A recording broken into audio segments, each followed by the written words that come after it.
Hello મિત્રો, કેમ છો? તમે બધા મજામાં છો? બધાને જય માતાજી, જય બુધરા દાદા.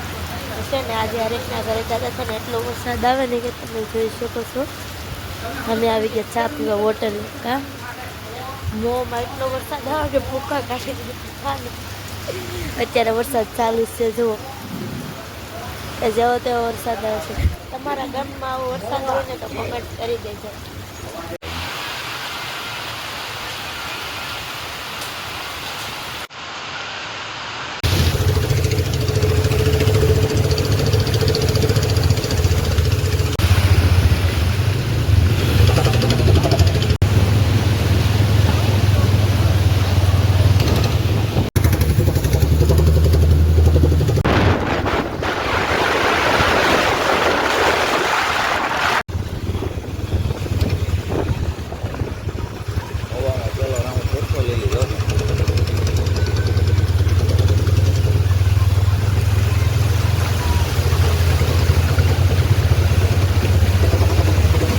ઘરે પોગી ગયા છે વરસાદ કેટલો હતો તમે જોયો ને. અને આપણો બ્લોગ પૂરો થઈ જાય અને બ્લોગ ગમ્યો તો ફોલો કરી દેજો.